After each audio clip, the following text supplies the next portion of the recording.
प्रिय विद्यार्थी, आज हम लोग BSc 1 बॉटनी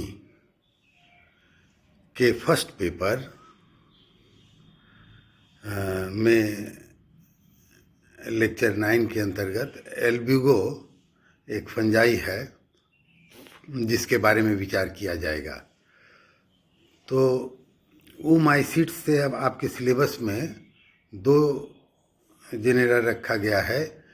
एक एक्वेटिक फंजाई सेप्रोलेग्निया है और दूसरा वाइट रस्ट ऑफ क्रूसीफर का काजल ऑर्गेनिज्म एल्ब्यूगो है। तो आज हम लोग एल्ब्यूगो पर विचार किया जाएगा। देखिए, यह एक ऑब्लिगेट पैरासाइट है और काजल ऑर्गेनिज्म है वाइट रस्ट ऑफ क्रूसीफर का। इसके द्वारा जो डिजीज होता है उसे वाइट रस्ट ऑफ क्रूसीफर कहते हैं। क्रूसीफेरी फैमिली के सदस्यों को यह इन्फेक्ट करता है। अच्छा, वाइट रस्ट क्यों कहते हैं? टेल्कम पाउडर जैसा ये दिखाई देता है और ऑब्लिगेट पैरासाइट है। इस बात का क्या अर्थ है कि यह कि host and pathogen is so intricately associated, their linkage is compulsory for survival of the pathogen, इसलिए ऑब्लिगेट है। मतलब लाइव होस्ट होना अनिवार्य है, तभी यह पैथोजेन वहाँ सर्वाइव करेगा। तो ऐसी स्थिति को ऑब्लिगेट पैरासाइट, ऐसे ऑर्गेनिज्म को कहा जाता है। Albugo species are members of the oomycetes. Mycota, eumycota, oomycetes, आप समझ रहे हैं ना? वर्गीकरण में ये इनका क्रम है। Affect only above ground tissues of their host. ये सूट, उसका सूट समझिए, होस्ट का रूट और सूट होता है तो उसमें सूट अर्थात एबव ग्राउंड जो भी पार्ट है वो सब में इन्फेक्शन हो सकता है। Conidia are born in white blister-like sori beneath the raised host epidermis. इनमें एसेक्सुअल रिप्रोडक्शन कोनिडिया के द्वारा, कोनिडिया मतलब कोनिडियोस्पोर के द्वारा होता है। देखिए, इसी क्लास में जब आप सेप्रोलेग्निया में थे तो जूस्पोर बनता था एसेक्सुअल रिप्रोडक्शन में, पर यहाँ कोनिडिया का निर्माण हो रहा है। यह बता रहा है कि यह टेरेस्ट्रियल स्वरूप को प्राप्त कर चुका है। वाटर की डिपेंडेंस इसकी ख़त्म हो चुकी है, माने कम हो चुकी है, अब उस तरह का नहीं है। Water is not essential. ये conidia over zoosporangia is a adaptation to terrestrial mode of life. अच्छा, ये होस्ट एपिडर्मिस के नीचे बनता है, जहाँ पर कि रेज्ड हो जाता है एपिडर्मिस। अब हम लोग आगे चल के देखेंगे कि इसमें कैसे palisade like conidiophores are arrange below epidermis और फिर उस पर chain of conidia are formed इत्यादि। इसके कोनिडिया मल्टी न्यूक्लिएट होते हैं। यह एक बार यहाँ बता देना जरूरी है कि इसके कोनिडिया कैसे होते हैं, मल्टी न्यूक्लिएट होते हैं और चेन में पाए जाते हैं और delimited by mucilaginous pad. Its conidiophore are short and club shaped containing globose conidia in chain. Oospores, sexual reproduction के बाद जब ऊस्पोर का निर्माण होता है तो can be found embedded in the old lesions. तो प्रोटेक्शन का दो स्वरूप हो गया। लेजन के अंदर में एक्चुअली है और दूसरे उसके चारों ओर इन्वेस्टिंग मटेरियल है, थिकनिंग है, तो जाइगोट से ऊस्पोर बनता है। The surface marking tuberculate, rigid और रेटिकुलेट। इस प्रकार से ऊस्पोर के सरफेस पर मार्किंग हो सकती है of the oospore are use to identify species. और इन मार्किंग्स के आधार पर जो ऊस्पोर के सरफेस पर ट्यूबरकुलेट, रिज्ड या रेटिकुलेट है, इसका स्पेसीज तक के लेवल तक का आइडेंटिफिकेशन किया जाता है। अच्छा, सिस्टमेटिक पोजीशन में जैसा कि पहले बताया कि माइकोटा और यू माइकोटिना, और उसके बाद ऊमाइसीट्स, फिर परेनोस्पोरेल्स आर्डर हो गया, एल्ब्यूजिनेसी फैमिली हो गया, और टाइप जीनस हो गया एल्ब्यूगो कैंडिडा। अच्छा, जो यह डिजीज कॉज करता है वह है वाइट रस्ट, और इसमें होता क्या है तो क्लोरोटिक लेजन्स, क्लोरोफिल जहाँ का नष्ट हो जाए, येलो विंग या yellow, and sometimes galls on upper leaf surface are also produced. एक एबनॉर्मल आउटग्रोथ बनेगा, उसे गाल कहेंगे, and corresponding white blister like dispersal pustules of sporangia on the under side of the leaf. अब ये चीज़ leaf के under side पर, निचले सतह पर बन रहा है। क्या चीज़? Blister like sporangia. It deforms the branches and flower parts of many host species due to hypertrophy and hyperplasia।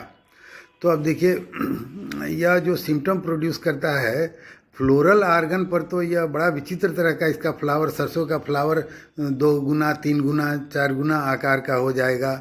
जिस पार्ट को यह इन्फेक्ट करता है वहाँ पर एबनॉर्मल ग्रोथ होता है, वह लार्ज साइज का हो जाता है, और उसका कारण हाइपरट्रॉफी एंड हाइपरप्लासिया होता है।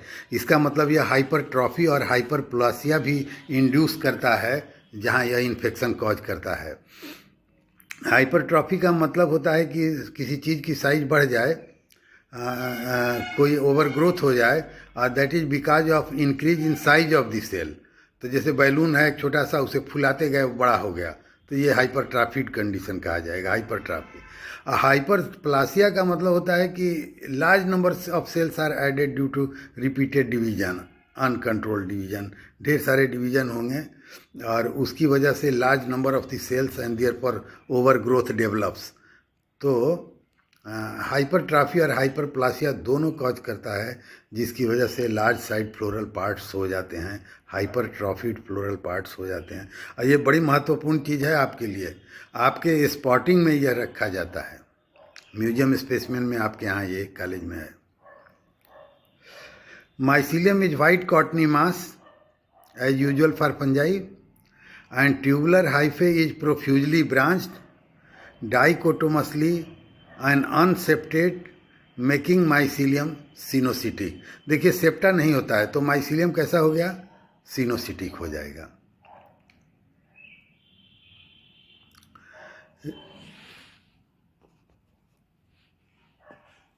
रिप्रोडक्शन,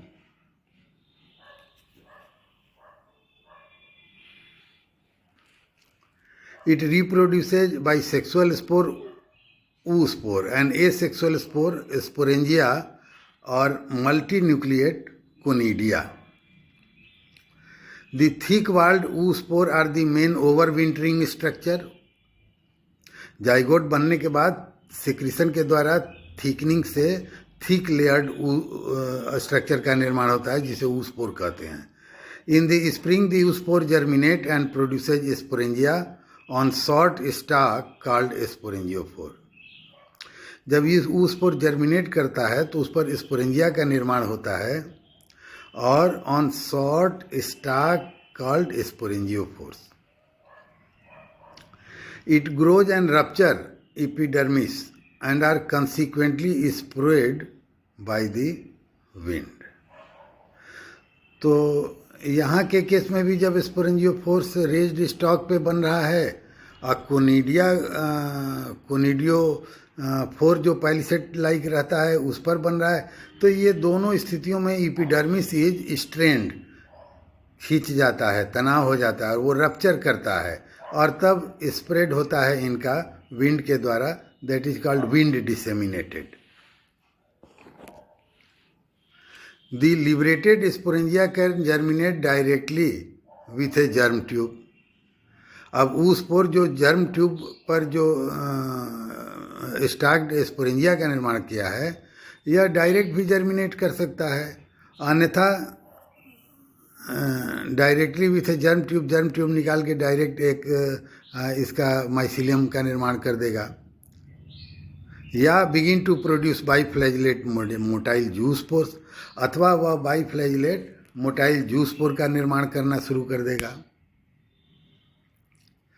तो उसमें क्या होता है, बाई न्यूक्लिएट जूस्पोर, यदि इसे बाईफ्लैजिलेट जूस्पोर का निर्माण करना है तो इसके लिए क्या होगा, पहले फ्री न्यूक्लियर डिवीजन होगा। पहले ही न्यूक्लियाई अधिक हैं, ये फ्री न्यूक्लियर डिवीजन से न्यूक्लियाई की संख्या बढ़ेगी और फिर थोड़ा थोड़ा साइटोप्लाज्म लेके मेटामॉर्फोसिस हो जाएगा और उसके बाद प्रत्येक जूस्पोर में कन्वर्ट हो जाएगा। तो ये तरीका है सामान्य तौर से जूस्पोर का निर्माण का। Favourable condition for the dispersal and consequent infection are most common in the autumn and spring season. इन सीजन में यह होता है। अच्छा, प्री डिस्पोजिशन फैक्टर क्या है, कैसे एक होस्ट जो है वह ईजिली किन स्थितियों में ईजिली इन्फेक्ट हो जाएगा, तो उसे प्री डिस्पोजिशन फैक्टर कहते हैं। This pathogen prefer cool moist condition for the spread and formation of new infection. Conversely it rarely infects in warm and dry condition. Warm और ड्राई कंडीशन में rarely infect करता है। Albugo species are very temperature sensitive with the optimum temperature range for infection between 55 to 77, 55 to 77 degree Fahrenheit. यह infection के लिए optimum temperature है और यह कहा जा रहा है कि एल्बिगो का species very sensitive to temperature. The likelihood of germination and infection is considerably lower if temperature deviates. Light rain और irrigation lasting for extended period of time is also ideal for disease development। तो या तो हल्का बारिश होता रहे या irrigation किया जाए, तो ऐसी स्थिति में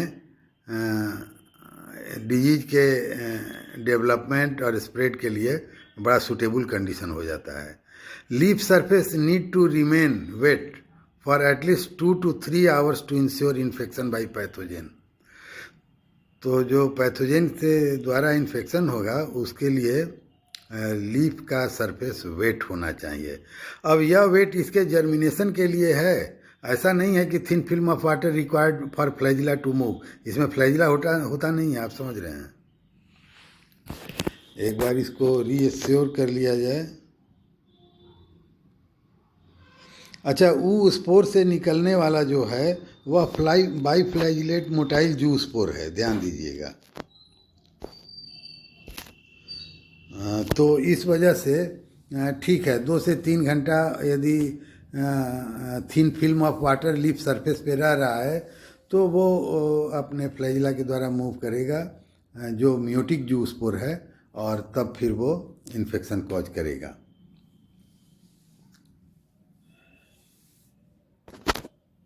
चलिए, disease management. Common conventional fungicide includes mefenoxam and fosetyl aluminium products. ये फंजीसाइड का इस्तेमाल किया जा सकता है इसे कंट्रोल के लिए। There are some resistant and partially resistant variety non susceptible crop rotation in infected field for at least 3 year. अच्छा देखिए, अब इसको मैनेज करने का डिजीज को एक तरीका तो ये है कि आप रेजिस्टेंट वेराइटी लगा लें। Resistant and partially resistant variety इसके होस्ट में उपलब्ध है। अच्छा, जो नॉन ससेप्टिबल क्रॉप रोटेशन यदि आप कर रहे हैं तो याद रहे क्रूसीफेरी के अनेक प्लांट को क्रूसीफेरी के प्लांट को ये इन्फेक्ट करता है। तो ये नहीं कि मूली हटा के सरसों लगा दिए, नहीं, तब यह इसकी इनोकुलम बिल्टअप इन सॉइल बढ़ता जाएगा। तो इसलिए करना क्या रहेगा कि नॉन क्रूसीफेरी का प्लांट या नॉन होस्ट प्लांट इसके जो हैं उनके द्वारा 3 साल का जब क्रॉप रोटेशन कर दिया जाए तो इसके प्रोपेग्यूल कोनिडिया इत्यादि वो स्टार्व कर आउट हो जाते हैं, स्टार्व डाइज एंड आउट।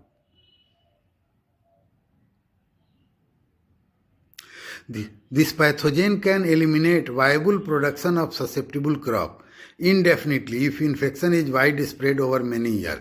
अच्छा, एक ध्यान में रखिएगा, इसकी और एक विशेषता है कि यदि इसका वाइड स्प्रेड इन्फेक्शन किसी फील्ड में उस क्रॉप पर लंबे समय के लिए हो रहा है, वाइड स्प्रेड इन्फेक्शन एक सीजन में हुआ, फिर अगले सीजन में आप वही लगाएं, अगले वर्ष फिर अगले वर्ष वही लगाएं, तो इसका इनोकुलम बिल्टअप इतना हो जाएगा कि वह सॉइल सिक हो जाएगा और वहाँ पर उस क्रॉप को ग्रो करना मुश्किल हो जाएगा।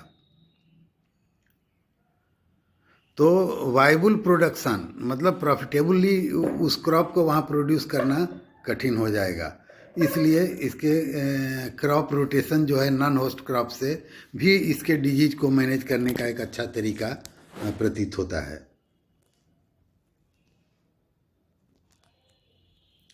अब ये देखिए आपके सामने है, सबसे पहले तो ऊपर में लिखा है कि रप्चर्ड होस्ट एपिडर्मिस, और जस्ट उसी के नीचे ये कोनिडिया या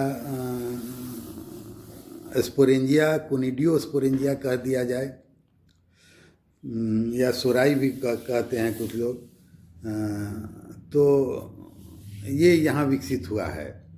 अब देखिए जो आधारीय भाग है वह एक पैलिसेड लाइक लेयर, एक पैरेलल लेयर को पैलिसेड लेयर कहते हैं। Vertical parallel layer of conidiophore is called palisade layer. और उस पर देखिए चेन में कोनिडिया बना है, ऊपर में बड़ा वाला है और नीचे में छोटा वाला है। अच्छा, प्रत्येक कोनिडिया के अंदर अनेक न्यूक्लियाई दिखाए गए हैं और दो कोनिडिया आपस में डिसजंक्टर के द्वारा सेपरेटेड होते हैं। नीचे में होस्ट सेल है और उसके बीच में हाइफी रहते हैं। तो एपिडर्मिस के नीचे ये स्पोरेंजिया जब बनेगा या कोनिडियो स्पोरेंजिया जब बनेगा तो यह क्या होता है, ब्रेक हो जाता है एपिडर्मिस, और तब ये कोनिडिया ऊपर में जो बड़े वाले होते हैं मैच्योर होते जाएंगे और वो डिस्पर्स होते जाते हैं, विंड डिसेमिनेटेड। यह एसेक्सुअल रिप्रोडक्शन का तरीका है। अब देखिए यहाँ पर सेक्सुअल रिप्रोडक्शन के लिए है, यहाँ भी एंथ्रीडियम का निर्माण, ओगोनियम का निर्माण, ठीक है। और उसके बाद फर्टिलाइजेशन के द्वारा कनेक्शन का स्थापित होना और एंथ्रीडियम से न्यूक्लियाई का माइग्रेट करना। तो यहाँ पर ये स्थितियाँ दर्शाई गई हैं सेक्सुअल रिप्रोडक्शन की। ये फ्लैजिलेटेड जूस्पोर है इनका, जो कि ऊस्पोर के जर्मिनेशन के बाद निकलता है। ये मियोटिक होता है क्योंकि ऊस्पोर बनने के पहले, जाइगोट बनने के पहले मेल और फीमेल गैमेट फ्यूज किए हैं ना, तो इसलिए मियोसिस होना यहाँ पर अनिवार्य होता है।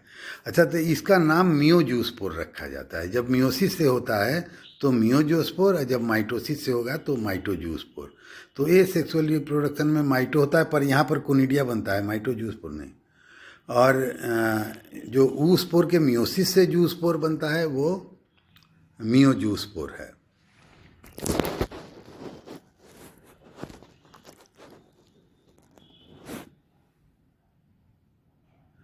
ये भी चित्र उन्हीं चीज़ों को दर्शा रहा है, मेल और फीमेल सेक्स ऑर्गन, ऊस्पोर का निर्माण हुआ है अंदर, और ये जूस्पोर कैसे बन रहे हैं और कैसे जर्मिनेट कर रहे हैं।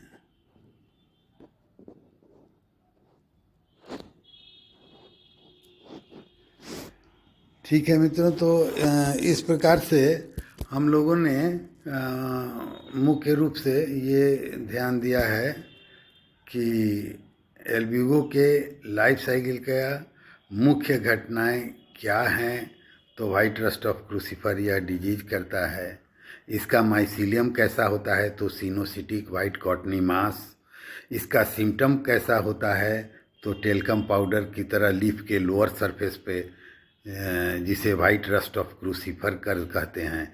यह किसमें होता है, तो ब्रेसिका मस्टर्ड आप जानते हैं क्रूसीफेरी का सदस्य है और क्रूसीफेरी के दूसरे सदस्यों पर भी होता है।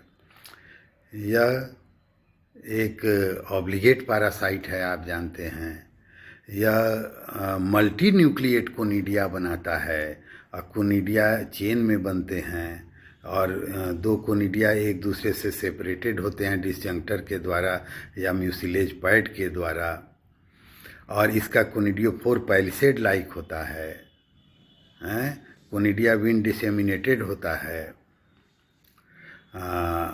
ऊ स्पोर जो होता है इसमें वो मियोसिस के द्वारा बाइफ्लैजिलेट जू स्पोर का निर्माण करता है और वो डायरेक्ट भी स्पोरेंजिया बनाता है और बना के जर्मिनेट 1:1 के रेशियो में एक स्पोरेंजिया से ऊ स्पोर से स्पोरेंजिया और स्पोरेंजिया से इन्फेक्शन, या स्पोरेंजिया और स्पोरेंजिया से अनेक जू स्पोर, ये दोनों रास्ते चल सकते हैं। यदि बहुत फेवरेबल कंडीशन रहा मॉइस्चर टेम्परेचर का तो जू स्पोर का निर्माण होगा। तो ये इसके जीवन चक्र की मुख्य घटनाएं थी। तो इस प्रकार से ये अल्बुगो की विशिष्ट स्थितियां हैं उसके लाइफ साइकिल में, जो आपको पढ़ना है कि जीवन चक्र के मुख्य बिंदुओं पर विचार करना। तो आप लोगों ने मेरी बात ध्यानपूर्वक सुनी, इसके लिए आपको धन्यवाद है।